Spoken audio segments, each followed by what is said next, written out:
बढ़ते हैं आगे, रुक करेंगे दूसरी बड़ी खबर का। देहरादून में सहायक अभियंताओं और चयनित कनिष्ठ सहायकों का नियुक्ति पत्र वितरण समारोह आयोजित किया गया, जहां सीएम धामी ने उत्तराखंड सम्मिलित राज्य अभियंत्रण सेवा 2021 के अंतर्गत विभिन्न विभागों के चयनित सहायक अभियंताओं को नियुक्ति पत्र दिया। साथ ही ऑडिट विभाग हेतु चयनित कनिष्ठ सहायकों को भी नियुक्ति पत्र दिए गए। इस दौरान कार्यक्रम में सीएम धामी के साथ मंत्री प्रेमचंद अग्रवाल और सतपाल महाराज भी मौजूद रहे। आज आपको नियुक्ति पत्र मिल रहा है और कल से आपको सेवा देनी है, अपना योगदान देना है। अगर आपने पूरी ईमानदारी से पहले दिन से ये तय करके कि मुझे अपने कार्य क्षेत्र में जो भी मेरी जिम्मेदारी है, जितना मेरे अंदर सामर्थ्य है, जितनी मेरी योग्यता है, जितनी मेरी क्षमता है, जितनी मेरी प्रतिभा है, उसका मैं 100% दूंगा, तो ये मानिएगा कि जब आप रात को सोने जाएंगे तो आपको करवट बदलने की आवश्यकता नहीं पड़ेगी और आपका ये जीवन तो सफल होगा ही होगा, आने वाला हर जीवन सफल हो जाएगा।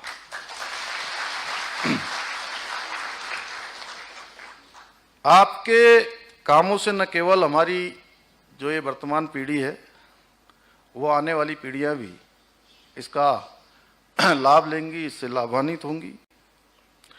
और किसी भी विभाग में जो सहायक अभियंता है, वो एक महत्वपूर्ण कड़ी के रूप में देखा जाता है, जो विभिन्न स्तरों पर कार्यों के बीच सेतु का काम करता है, लोगों के बीच में समन्वय का काम करता है, लोगों को जोड़ने का काम करता है।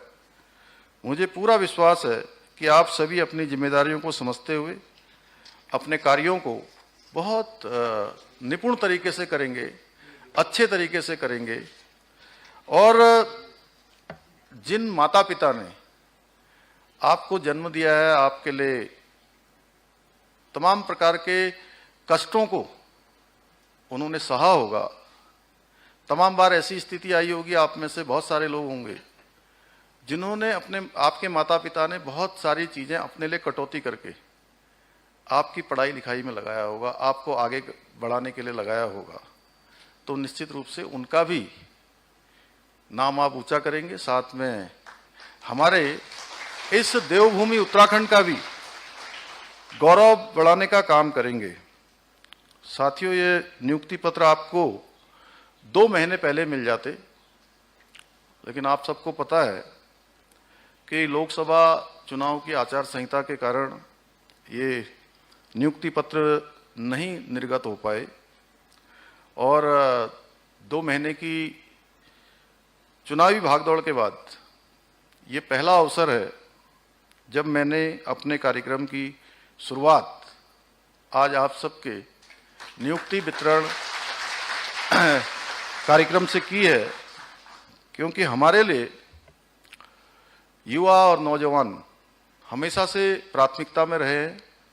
क्योंकि मैंने लंबे समय तक विद्यार्थियों के बीच में, विश्वविद्यालय के स्तर पर, उसके बाद युवा राजनीति में, राज्य के युवा और नौजवानों के बीच में काम किया है, इसलिए युवा हमेशा से हमारी प्राथमिकता में रहे हैं। इसलिए आज का यह अवसर भी आप सबके लिए, आप सबके साथ साथ मेरे लिए भी आज ये विशेष है कि मैं इस बहुत ही शानदार कार्यक्रम में आप सबके साथ सहभागी बन रहा हूं।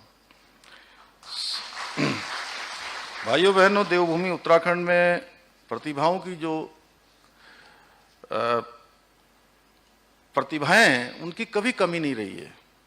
हर क्षेत्र में एक से एक प्रतिभावान लोग रहे हैं, जिन्होंने देश दुनिया में देवभूमि उत्तराखंड के नाम को बढ़ाया है, मान सम्मान को बढ़ाया है।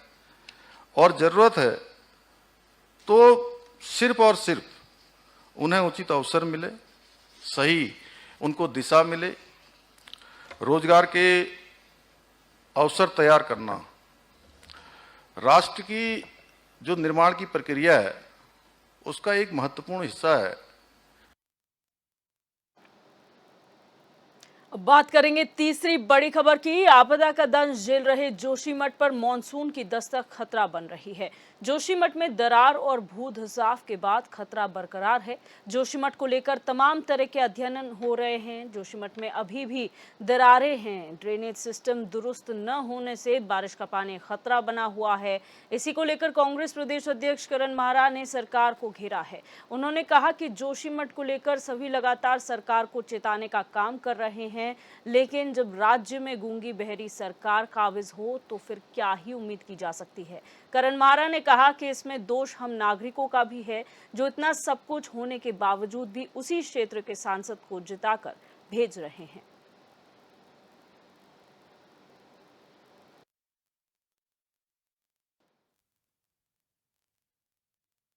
लगातार आप भी, मैं भी, पर्यावरणविद इस चिंता को जता रहे हैं, लेकिन जब अंधी, बहरी, गूंगी सरकार राज्य में काबिज है तो उसके लिए क्या किया जा सकता है। थोड़ा सा दोष हम नागरिकों का भी है।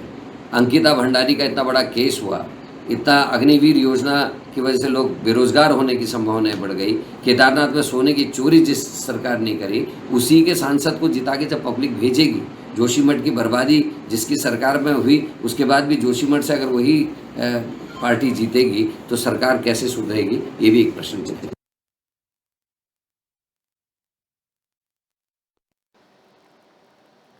और हमारे साथ कांग्रेस प्रवक्ता आशीष नौटियाल फोन लाइन पर जुड़ चुके हैं। आशीष जी, बहुत स्वागत है आपका HNN 24/7 में। करण माहरा का बयान है जोशीमठ को लेकर, मॉनसून नजदीक आ रहा है और उन्होंने कहा है कि इस प्रदेश में गूंगी बहरी सरकार है जो इतना चेताने के बाद भी सुनने को तैयार नहीं है। क्या कहेंगे इसे लेकर? देखें दिव्या जी, इस समय का सरकार का ध्यान जो है सिर्फ दिखावे में है कि मुख्यमंत्री जी दिल्ली चले गए, ये ले आए, वो ले आए, लेकिन इनको अपनी जनता से कोई लेना देना नहीं है। आप देखें वाकई वहाँ की स्थिति इतनी भयानक है। अभी आपदा आए 1.5-2 साल ही हुआ लगभग, और फिर दोबारा वहाँ स्थिति खतरनाक बनी हुई है जी। तो सरकार को अपनी जनता पे ध्यान देना चाहिए, क्षेत्र के लोगों पे ध्यान देना चाहिए, ना कि उन्हें परेशान करने का काम करना चाहिए। आप सिर्फ सरकारें बनाना, विधायक तोड़ना, सिर्फ यही काम बन के रह गया सरकार का, तो अत्यंत दुखद है। सरकार को चाहिए कि वो जो है इधर उधर दौड़ना भागना कम करे, मंत्रियों से मिले। अभी आजकल तैयारी में है कि किस तरह से हम राज्य मंत्री बनाएंगे। पहले ही हमारा राज्य कर्ज में है, अब आप राज्य मंत्री बनाएंगे। और अगर इतनी आवश्यकता थी तो 2.5 साल पहले क्यों नहीं बनाया आपने? आप पहले ही बनाए थे। अब सरकार जो है आपका फिर दोबारा समझो चुनाव का समय आने वाला है, अब आपको याद आ रही है कि हमें राज्य मंत्री बनाने। तो सरकार की जो पॉलिसी है वो हमारी समझ से बाहर है। लेकिन हम निवेदन करना चाहेंगे आपके चैनल के माध्यम से कि पीड़ितों का सरकार ध्यान रखे। वहाँ की स्थिति वाकई, देखिए बारिश का सीजन है और बारिश में वहाँ तो छोड़ो, शहरों में भी ऐसी पानी हो जाता है कि वो भी आपदा की स्थिति बन के रह जाता है। तो वहाँ तो जोशीमठ तो वैसे ही अपना संवेदनशील जगह है और वहाँ के ऊपर वाकई सरकार ने कोई काम नहीं किया अभी तक। तो ना वहाँ के लोगों को प्रॉपर मुआवजा मिल पाया, ना वहाँ की सड़कों के लिए कोई प्रॉपर प्लानिंग करी, ड्रेनिंग सिस्टम वगैरह इत्यादि की, तो वो सरकारों को करनी चाहिए। जी, बहुत शुक्रिया आशीष जी हमारे साथ जुड़ने के लिए और अपनी बात रखने के लिए। हमारे साथ भारतीय जनता पार्टी प्रवक्ता राजेश बिष्ट भी फोन लाइन पर जुड़ चुके। राजेश जी, बहुत स्वागत है आपका HNN 24/7 में। जी धन्यवाद जी। राजेश जी, मॉनसून निकट है, जोशीमठ के हालात आपको भी पता है। इसी बीच करण माहरा ये कहते हैं कि इस प्रदेश में जो सरकार है उसे चिताने का बहुत बार काम कर लिया गया, लेकिन फिर भी जोशीमठ के लिए हालात सुधारे नहीं जा रहे हैं। नहीं दिव्या जी, ऐसा बिल्कुल नहीं है। सरकार इन सब विषयों पे बड़ी संवेदनशील है और बड़ी गंभीर है। कांग्रेस पार्टी की नियति शुरू से ही रही है समस्या में समाधान ढूंढना, नहीं कि समाधान हमारे लोगों को देना। इनकी हमेशा से एक नीति रही है कि जब भी सरकार काम करने का प्रयास करती है उसमें आरोप प्रत्यारोप, इनकी कोई नई बात नहीं है, पुरानी इनकी आदत में ये मशगूल है। दूसरा, जो सरकार है हमारी वो हर तरह से जोशीमठ के लोगों के साथ उनके विस्थापन के लिए, वहाँ पे अच्छी व्यवस्था देने के लिए वचनबद्ध है और उन सब कामों को अपनी जिम्मेदारी के साथ कर रही है। उसके साथ साथ 4 धाम की जिस तरह से यात्रा है, लोगों का लगातार इस प्रदेश के अंदर आना जाना चल रहा है, उसमें थोड़ा समय चीजों को ठीक करने में लगता है। और ये परेशानियां आज हम पे थोपने का काम कर रहे हैं, ये वो समय भूल गए जिस टाइम पूरे प्रदेश के अंदर आपदा आई हुई थी और इन्होंने करोड़ों रुपए को, पैसे को खाने का बंदरबांट करने का काम किया। उस समय इनको क्यों ध्यान नहीं आया कि जोशीमठ में भविष्य में इस तरह की परेशानियां आ सकती है? क्यों 12 से 17 का अपना समय भूल गए जब कांग्रेस के पास दोनों जगहों पे इनकी सरकारें चला करती थी? तो ये आरोप प्रत्यारोप का काम ना करें। समस्या में जैसे हम लोग समाधान निकालने की कोशिश करें, उसमें जिस भी प्रकार से होगा सरकार अपना काम कर रही है। जी राजेश जी, बस हम ये तो आरोप प्रत्यारोप की बात रही, लेकिन क्योंकि मानसून है आप जानते हैं, ऐसे में लोगों को बहुत दिक्कतें होती है, बारिश का पानी घरों में घुस रहा है, दरारें पड़ी हुई हैं, ऐसे में क्या सोल्यूशन है लोगों के लिए, क्या आश्वासन आप लोग देना चाहेंगे? शासन वाला काम सरकार नहीं करती है, सरकार काम करने पे विश्वास करती है और उनके लिए जो व्यवस्था बनाई जा रही है उस पे जो अधिकारी हैं उन अधिकारियों के साथ बैठक नियम रूप से चल रही है और उसमें मुझे लगता है बहुत जल्दी समाधान निकलेगा। और बरसात की जैसे शुरुआत है मिड में ही आने वाले बहुत जल्द कुछ दिनों के अंदर अंदर ये सारी व्यवस्थाएं ठीक हो जाएंगी और जो लोग इस समय परेशानी में, सरकार उनके साथ खड़ी है और उनके विस्थापन के लिए पूरी तैयारी की गई है। जी बहुत शुक्रिया राजेश जी आपका हमारे साथ जुड़ने के लिए और अपनी बात रखने के लिए।